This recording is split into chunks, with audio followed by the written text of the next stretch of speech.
Olá pessoal, sejam bem-vindos a mais um episódio do Godic Talks Empresarial. E a gente vai falar de mercado de capitais, mas o mercado de capitais mais moderno, vamos assim dizer, né? E hoje eu tenho um grande prazer de ter como convidado meu aqui o Henrique Lisboa, que é sócio do VBSO Advogados. Então ele é sócio do Eric, que já esteve aqui, do José Alves Ribeiro Júnior, que já esteve aqui, né? E nós trabalhamos juntos também num grande escritório de advocacia no passado, então a gente já se conhece há bastante tempo, né?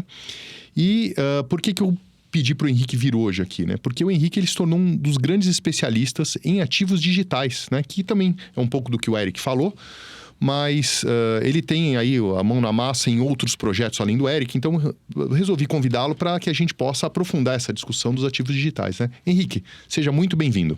Marcelo, agradeço muito o convite, né? A oportunidade de estar aqui no Godic Talks Empresarial, ainda mais para falar de um tema aí que nos últimos anos eu tenho estudado bastante, tenho tido a oportunidade aí de estar à frente junto com o Eric, né? De diversas operações de ofertas de ativos digitais, né? De conversas com reguladores, com o Banco Central, principalmente a CVM, sobre a caracterização dessas ofertas como valores imobiliários, né? Portanto, sujeitas às regras da CVM. Então, é uma honra estar aqui e poder contribuir um pouquinho para esse debate ainda em florescimento no mercado de capitais brasileiro. Bom, a honra é minha, né? Além do vínculo de amizade, você é um excelente profissional, então vai ser um bate-papo, eu acho aqui, muito interessante, né? Agradeço. Assim, a gente tem passado aí, nos últimos 15, 20 anos, uma revolução tecnológica e que era uma questão de tempo dessa revolução tecnológica afetar diretamente o mercado de capitais, né? Então, se antes a gente já tinha alguns procedimentos que eram feitos eletronicamente, por exemplo, a custódia de valores mobiliários, né? Então a gente já não tinha mais registro de papel, eram registros eletrônicos, né? E muito antigamente, né, toda a documentação de uma SA que abriu seu capital, tudo era feito, né, todos os registros eram feitos no papel. Depois, com a mudança de tecnologia, passaram a ser feitos eletronicamente, mas a gente teve uma mudança talvez até mais emblemática aí, que foi a criação de uma nova tecnologia que é blockchain e que derivou em outras tecnologias.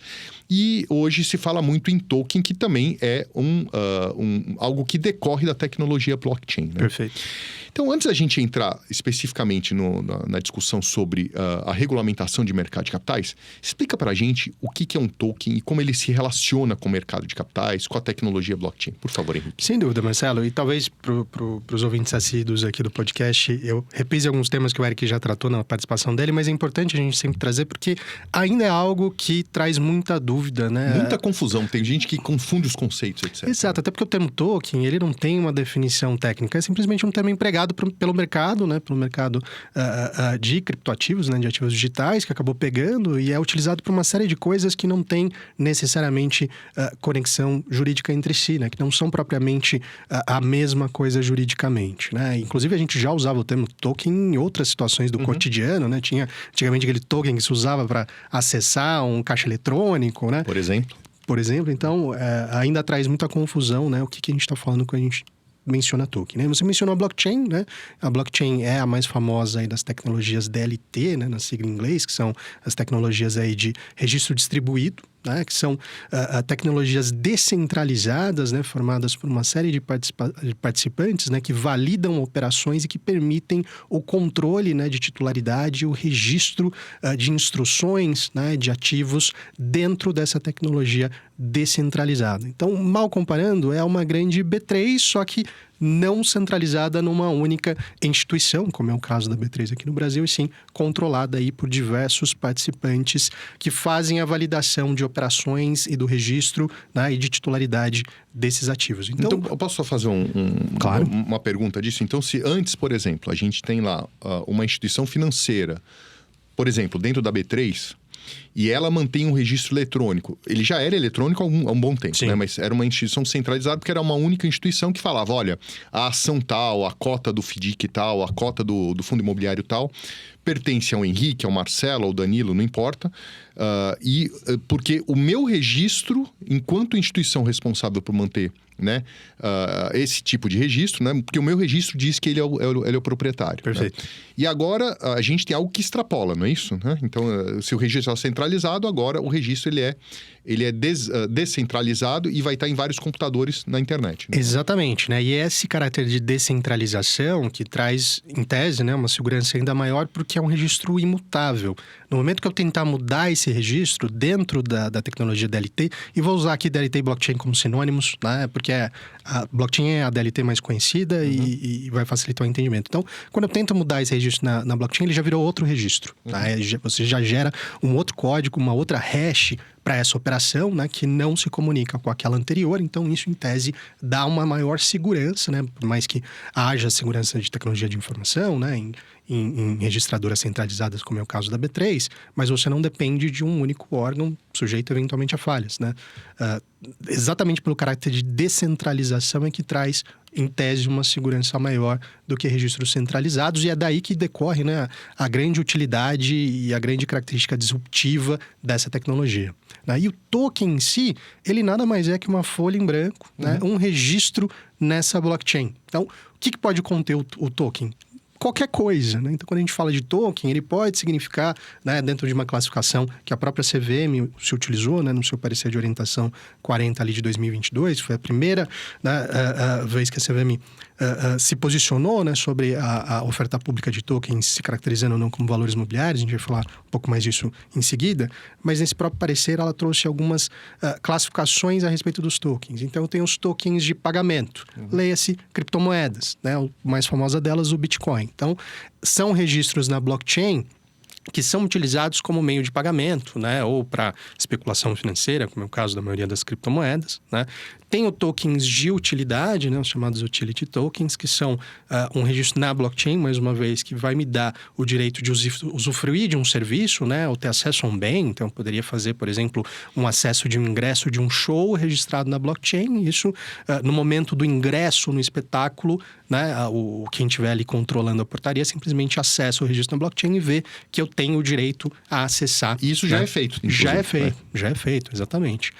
E eu tenho os tokens referenciados ativos, né? Os asset-backed tokens, que são, né, as categorias aí de tokens que têm mais correlação com o mercado de capitais, que é exatamente o registro de titularidade de um ativo. E esse ativo pode ser um imóvel, né? Pode ser um carro, ou pode ser um ativo financeiro, pode ser eventualmente um valor mobiliário. E aí, obviamente, traz toda essa dúvida sobre se essas operações de tokenização, né, de oferta de ativos digitais, se caracterizam ou não como valores mobiliários e dependem ou não de uma regulamentação da CVM ou do próprio Banco Central, né?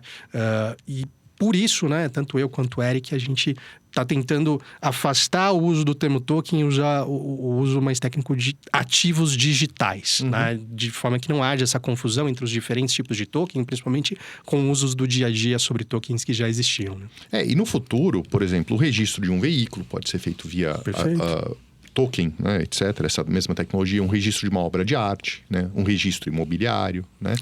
Então, a utilização vai ser muito ampla, porque é uma folha em branco, né? Exatamente. Há alguns anos, né, você teve uma febre muito grande com os NFTs, né, os Non-Fungible Tokens, né, os tokens não fungíveis.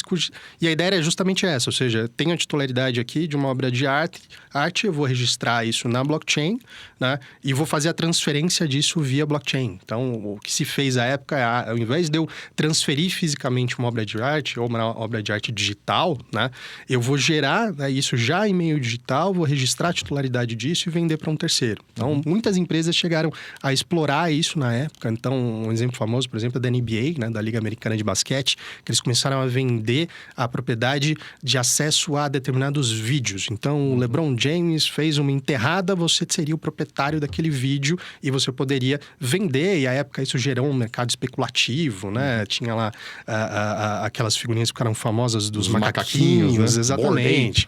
Né? O Neymar Júnior comprou um por mais de $1 milhão. Então, isso realmente é algo que acontece no mercado em desenvolvimento, né? Que é a empolgação com a tecnologia, e você vai depurando usos úteis e usos que eventualmente caem em desuso, como foi o caso dos... A ideia dos NFTs é muito boa, né? Mas o uso que foi empregado até agora ainda só tateou o potencial disso, né? Claro. Mas é um exemplo do que é o token, né? É simplesmente o registro de titularidade daquela figura do macaquinho na blockchain. À época se imaginou que isso era útil, hoje, infelizmente, né? Esse mercado aí, ele caiu, né? Em desuso, mas ainda existe grande potencial, né? Nessa tecnologia. Tudo que depende de registro eu poderia, em tese, fazer em blockchain. Bom, Mas vamos então pegar algo que a gente sabe que é extremamente útil, né? Então você é um especialista em mercado de capitais, eu também trabalho, o Zé Alves que esteve aqui, o Eric, o Paulo Mendonça já esteve aqui, várias pessoas trabalham com mercado de capitais e basicamente o mercado de capitais serve para financiar projetos que podem ser imobiliários, podem não ser imobiliários, etc, né? E, logicamente, a CVM, em algum momento, ela teria que se manifestar porque a gente tinha todo tipo de operação. Operação boa, operação ruim. Operação não fraudulenta, operação fraudulenta, né? Como que a CVM se manifestou, o Banco Central, e como que está a regulamentação, né? Qual é o estado da arte da regulamentação de mercado de capitais e do mercado bancário voltado para a blockchain? Você pode fazer um apanhado aí para a gente? Com certeza, Marcelo. Acho que a primeira coisa que a gente precisa mencionar é que no finalzinho ali de 2022, a gente teve a edição de uma lei, a Lei 14.478, né? Que é a lei que regulamenta as prestadoras de serviço de ativos digitais, né? Na sigla em inglês, as VASPs ou as PSAVs, né? Usando a sigla em português, né? O mercado costuma chamar de VASP. Então, essas vão ser todas as empresas que prestem ativos no mercado de ativos digitais que não sejam valores imobiliários, né? A lei é muito clara que se for valor imobiliário, a competência continua sendo da CVM, dentro das regras da CVM que a gente vai falar em seguida, né? Todos os demais ativos digitais que não se caracterizem como valores imobiliários, né? Essas prestadoras de serviço, que incluem exchanges, tokenizadoras, né? Prestadoras de serviço de registro em blockchain, todas elas ficariam debaixo dessa regulamentação, né? À época, a lei não definiu quem seria esse órgão regulador. Essa definição veio ali no começo do ano passado, em que se determinou que esse regulador vai ser o Banco Central, né? Então, o Banco Central agora tem, né, uma nova função, que é regulamentar as prestadoras de serviço de ativos digitais. Essa regulamentação ela ainda está em depuração, né, em estudo dentro do Banco Central. Ali no finalzinho do ano passado, eles soltaram uma consulta pública ao mercado, tá, com diversos quesitos, acho que quase 40 quesitos diferentes que ele queria ouvir a opinião dos bancos, né, das exchanges, das tokenizadoras, principalmente focados em temas de segregação de ativos entre o ativo do prestador de serviço e o ativo dos seus clientes, né? Isso, obviamente, é uma preocupação muito grande, tendo visto alguns casos recentes, né, e famosos de quebra de empresas atuantes nesse mercado, como a FTX, né, que ficou muito famosa. Perdeu-se ali bilhões e se descobriu que o controle interno era absolutamente inexistente, né? Usava-se ativos de cliente para outras operações dos donos da empresa. Interno, não havia segregação de ativos, de propriedade de ativos, quer dizer, né? Nenhuma, né? Quem tiver interesse, vale a pena pesquisar esse caso, porque ele demonstra realmente como, no mercado em ascensão, né? Por mais que você tenha aí diversas vantagens do uso dessa tecnologia, você também passa por um período de amadorismo, que era o caso ali de uma empresa que lidava com dezenas de bilhões de dólares e controlava tudo numa planilha Excel, que depois se descobriu. Tinha um registro lá na planilha de Excel de mais de $1 bilhão, escrito assim: não sabemos o que é. Era esse o nível de controle que existia na empresa. Então, essa é uma grande questão aí de preocupação para o Banco Central e para o próprio mercado, né? Questões de prevenção à lavagem de dinheiro, né? Ao uso disso para financiamento de terrorismo, ao uso disso no mercado de câmbio. Eu posso fazer transferências hoje de câmbio utilizando criptomoedas, né? Utilizando stablecoins. Então, isso também deve vir aí. O Banco Central se manifestou agora em maio, dizendo que é uma das prioridades dele para a edição inicial dessa regulamentação é tratar do uso de stablecoins no mercado de câmbio. Até porque a nossa regulamentação cambial ela é muito mais amarrada, por exemplo, que a regulamentação americana. Então, Sim. Aqui a gente tem que cursar por determinadas vias que o mercado americano, por exemplo, não exige, né? Então, ter uma porta aberta aí pode representar um ilícito, inclusive no mercado de câmbio, né? Sem dúvida, sem dúvida. Então, o Banco Central ele está, né, estudando e depurando os comentários do mercado, as respostas a esses quesitos, né? Ainda não há um prazo específico para que ele comece a editar essa regulamentação, mas se espera que a regulamentação inicial saia ainda esse ano, né? Até porque a gente está, como sabemos, num período de transição, né? Em breve, de presidência do Banco Central, né? O Campos sai no final do ano. Então, acho que essa é uma das metas dele. Além de iniciar na regulamentação das VASPs, também outro tema conexo aqui, né? Colocar ainda mais em prática o DREX, né? O nosso real digital, que tem conexão total aqui com tudo que a gente está falando dos ativos digitais, tendo em vista que você conseguiria fazer transferências dentro da própria blockchain, né? De operações de mercado financeiro, de capitais, utilizando do DREX. Então, é algo que tem o potencial de potencializar o uso dessas tecnologias blockchain no mercado financeiro tradicional e no mercado de capitais tradicional também, né? Então, esse é o status da regulamentação do Banco Central. Em relação à CVM, né? A CVM se manifestou no final de 2022, né? Com o parecer de orientação 40, que eu já mencionei antes, né? Basicamente, o que diz esse parecer de orientação? Olha, Existem operações que hoje são praticadas no mercado de capitais, né, principalmente desses tokens referenciados ativos, que são valores imobiliários. Né? Então, se eu tenho o registro de um determinado ativo que já é valor imobiliário por definição específica da Lei 6385, então uma ação, uma debênture, uma nota comercial, né? E esses ativos estão sendo ofertados publicamente, ainda que sendo ofertados não pelo caminho tradicional do mercado de capitais, né? Utilizando das regras hoje da Resolução 160, via um coordenador líder que é uma DTVM, que é um banco de investimento, né? Que é um distribuidor registrado na CVM, mas estou fazendo essa oferta via uma plataforma, né? Uma exchange, se é um valor imobiliário, pessoal, vocês estão fazendo distribuição de valor imobiliário, uma oferta pública não registrada na CVM, parem e adotem as regras da CVM. Né? Ilícito administrativo, ilícito civil e ilícito criminal. Perfeito. Então, tomem cuidado. Perfeito. Né? A grande dúvida do mercado, e era a dúvida da própria CVM nesse momento, havia uma série de operações sendo feitas no mercado, né, principalmente de tokenização de recebíveis ou de tokenização de ativos de renda fixa que não necessariamente são valores imobiliários por definição. Né? Então, uma CCB ela pode ou não ser valor imobiliário se ofertada publicamente. Né? Uma duplicata, uma nota fiscal. Né? O mercado de tokenização desses de recebíveis e desses ativos de renda fixa estava crescendo bastante nos últimos anos. Tinha muito precatório também. Precatório, cota de consórcio. Né? E isso não estava claro para o mercado e nem para a própria CVM se isso era ou não um valor imobiliário. Né? Então, o que o parecer de orientação 40 disse, olha, eu tenho aqui uma norma aberta no inciso 9 da Lei 6385, né? Inspirado lá no teste Howey americano, né? No Howey Test, que pode ou não, se você estiver fazendo a oferta de um ativo que entre dentro dessas características, isso pode ou não se caracterizar aí como um valor imobiliário. Tá? Então, lembrando rapidamente aqui de quais são os requisitos do teste de Howey. Né? Primeiro, existia uma oferta pública. Isso com certeza estava sendo feito, porque você deixava ali nessas plataformas, nessas exchanges, a possibilidade de aquisição pelo público investidor em geral desses ativos. Não obstante a pessoa ter que criar uma conta na exchange, ter uma senha de acesso, etc., mas era muito fácil fazer isso. Então, Sim. havia algum tipo de restrição, mas a restrição não era grande, então era aberto ao público. Não é a mesma coisa que ofertar num jornal, por exemplo, numa página da internet. Mas certamente era algo aberto ao público, né? Então isso daria para caracterizar facilmente como oferta pública. Perfeito. Né? Havia também, né, o acesso a investimentos da poupança popular, né, a aplicação de recursos, isso sem dúvida nenhuma ocorria em todas essas operações. Né? Aí há uma grande dúvida se há ou não a promessa de rendimento ou de benefício. Né? Isso é algo que ainda, na época, né, não estava claro, né, para o mercado, porque muitas dessas operações de tokenização de recebíveis eram uma cessão civil de uma duplicata, de uma fração de uma duplicata, em que você não tem a promessa de um rendimento. Você aplica um desconto, como qualquer outra operação de desconto de recebíveis, que eu posso fazer com um banco, com uma factoring ou em qualquer outro tipo de operação. Né? Então, há uma promessa de rendimento que seria o quê? Equivalente a essa taxa de desconto? Isso o título vale 100, eu compro por 90, aquela diferença de 10 seria um desconto ou seria uma remuneração? Entendi. Exatamente. E se a caracterização de remuneração, essa remuneração decorre de esforço de terceiros, quais terceiros? Porque se eu compro uma duplicata, qual que é o esforço aqui? É de pagamento do devedor. O devedor sequer participa da operação. Né? Então, há esforço de terceiro.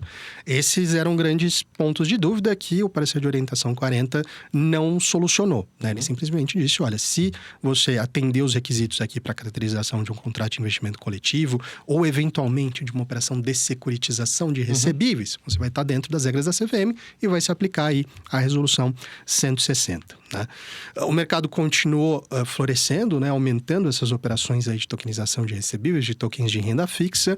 E em meados do ano passado, a SSE, né? A Superintendência de Securitização e Agronegócio da CVM, soltou um ofício, né? Um ofício circular número 4, com base no parecer de orientação 40, dando a opinião da SSE sobre essas operações de tokenização de recebíveis. Né?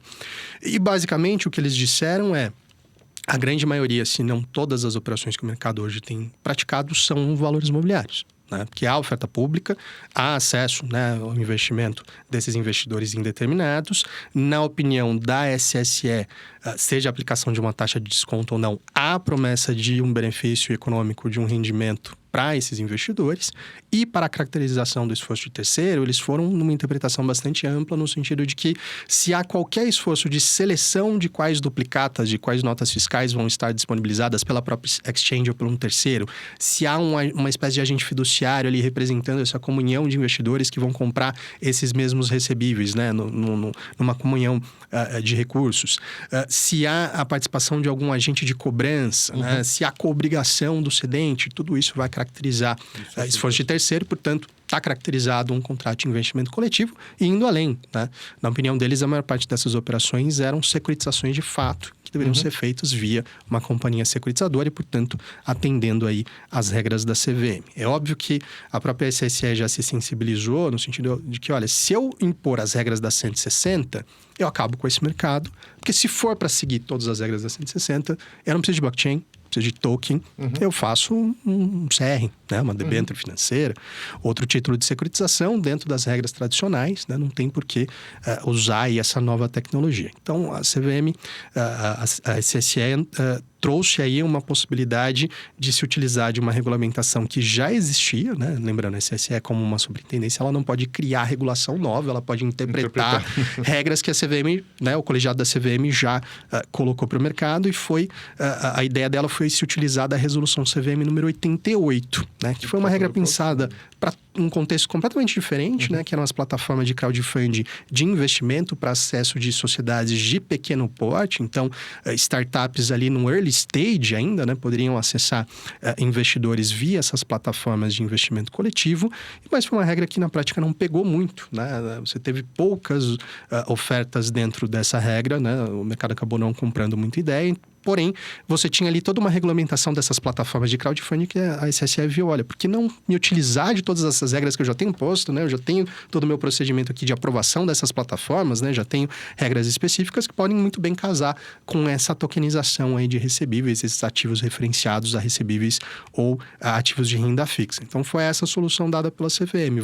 Enquanto eu, CVM, não consigo editar uma regra específica para oferta pública de ativos digitais, de tokens, vamos nos utilizar dessa regra aqui que já existe, que estava sendo pouco utilizada, que foi a resolução 88. Né? Inclusive as plataformas de crowdfunding, que acho que tem uma função importante na economia, elas não têm tanta operação. Elas têm uma quantidade boa, mas não têm uma quantidade gigantesca de operação, né? Então, essa interpretação, ela acaba dando uma nova função para um ente econômico que tem sua importância. As empresas de menor porte têm uma dificuldade muito grande em captar recursos via instituição financeira, via empréstimo bancário, né? Mas ainda o mercado de financiamento dessas empresas de menor porte não chegou a um ponto ótimo, vamos assim dizer. Ele está bem distante disso. E as plataformas que poderiam ser esse facilitador, elas acabam tendo, entre aspas, uma nova função, que é justamente facilitar a oferta pública desses tokens de investimento, né? Para atingir um número maior de investidores também, né? Exatamente, né? E isso foi bem aceito pelo mercado, ou seja, você me deu um caminho aqui regulatório para a gente se adaptar e, portanto, ter segurança jurídica de que o que a gente está fazendo está enquadrado nas regras da CVM, porque ninguém quer receber um ofício dizendo, um stop order, parei de fazer, ou estou te investigando porque você está fazendo uma oferta irregular. Né? Porém, existem alguns desafios na 88 que precisavam ser enfrentados, porque, de novo, a 88 foi pensado para uma situação muito diferente, sociedades de pequeno porte, então a 88 tem restrições sobre o volume que pode ser ofertado, que é de 15 milhões de reais. Esses 15 milhões de reais, eles são dentro de um mesmo ano calendário, então isso não se enquadra muito como uma operação comercial de oferta desses recebíveis, né? A SSE complementou logo após o ofício 4 com um segundo ofício chamado ofício 6, né? Em que ela deu uma interpretação ainda maior em relação a quais operações se caracterizam ou não como securitização, e são basicamente todas, né? A não ser que você faça a oferta de um único recebível, né? Sem qualquer participação de terceiro, né? A cobrança seja feita pelo próprio investidor, o que não é o caso da maioria das operações, né? Então, o que aconteceu foi que as exchanges tokenizadoras à época, todas constituíram as suas companhias fechadas de securitização, né? E se aprovaram perante a CVM como plataformas de crowdfunding, né? De modo a se utilizar dessa regulamentação.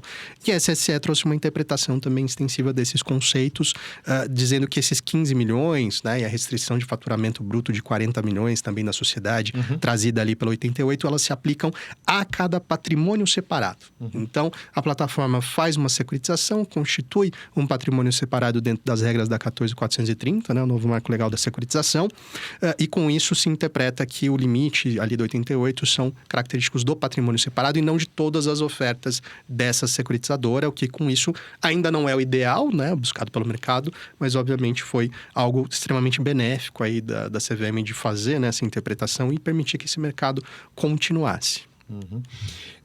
Além desses detalhes que você já trouxe, né, para a oferta de token via plataforma de crowdfunding, tem mais algum que você acha importante passar para os nossos ouvintes aí?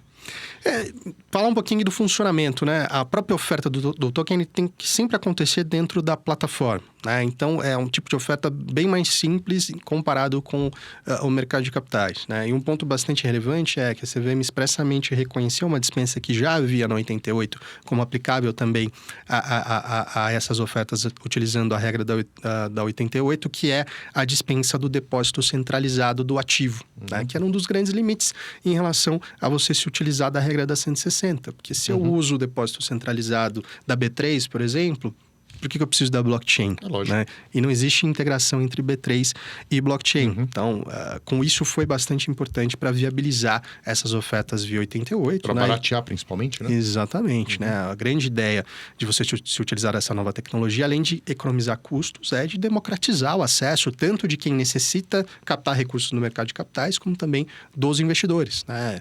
A gente já tinha produtos do mercado tradicional que aplicavam, né, em recebíveis, em títulos de renda fixa, mas que tinham algumas barreiras de entrada. Então, o FDIC, por exemplo, né, o Fundo de Investimento em Direitos Creditórios, até a edição da nova regulamentação dos fundos de investimento, né, resolução CVM número 175, o FDIC era um produto que não podia chegar no varejo. Né? Agora pode, mas com restrições bem específicas, né, sobre o tipo de FDIC. Tem que ser um FDIC extremamente simples que pode chegar no varejo. Né?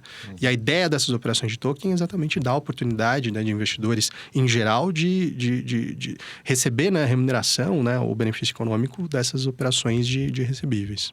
Perfeito. Bom, eu sei que você tem trabalhado em vários casos aí. Você quer trazer alguns exemplos práticos, né, da emissão de token no mercado de capitais?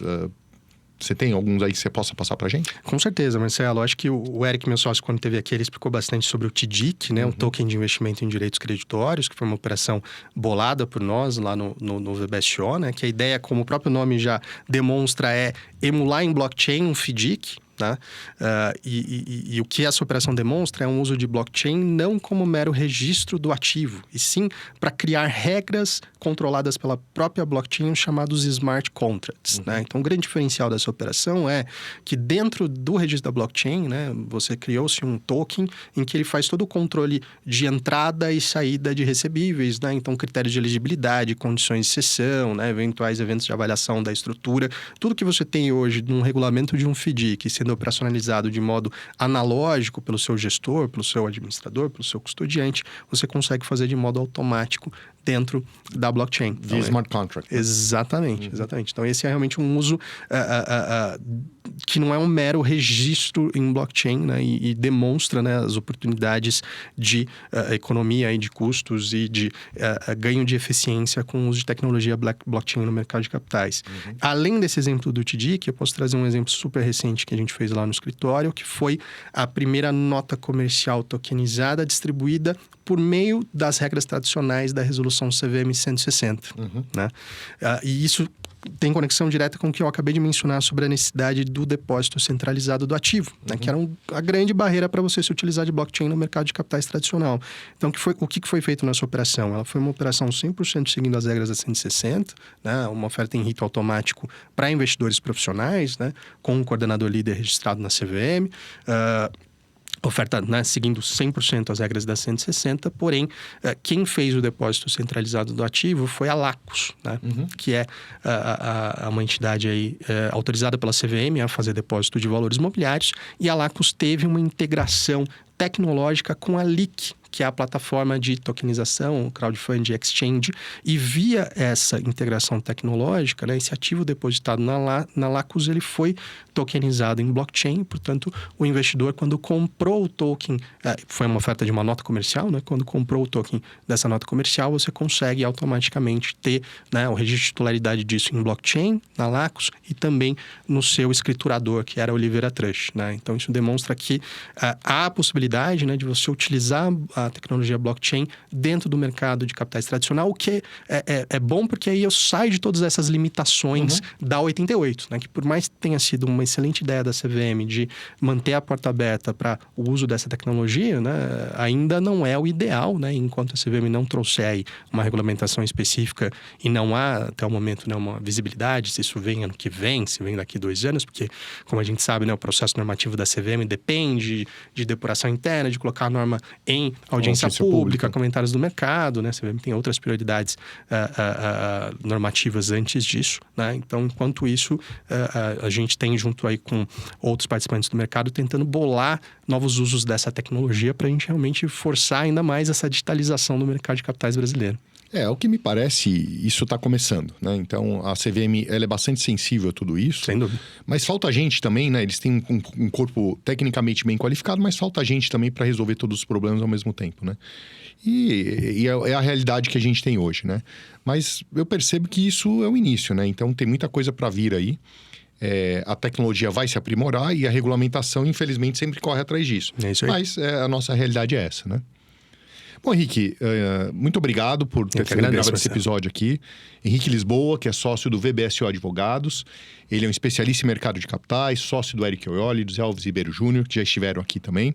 E gravaremos outros episódios no futuro aí para discutir esse assunto, principalmente porque a gente sabe que vai ter um avanço relativamente acelerado aí nos próximos meses, talvez nos próximos anos com certeza, mas nos próximos meses a gente já deve ter alguma novidade aí, né? Sem dúvida, Marcelo. Se você me chamar, eu tô aqui. Agradeço mais uma vez o convite. Muito obrigado e até o próximo, pessoal. Valeu, pessoal. Abraço.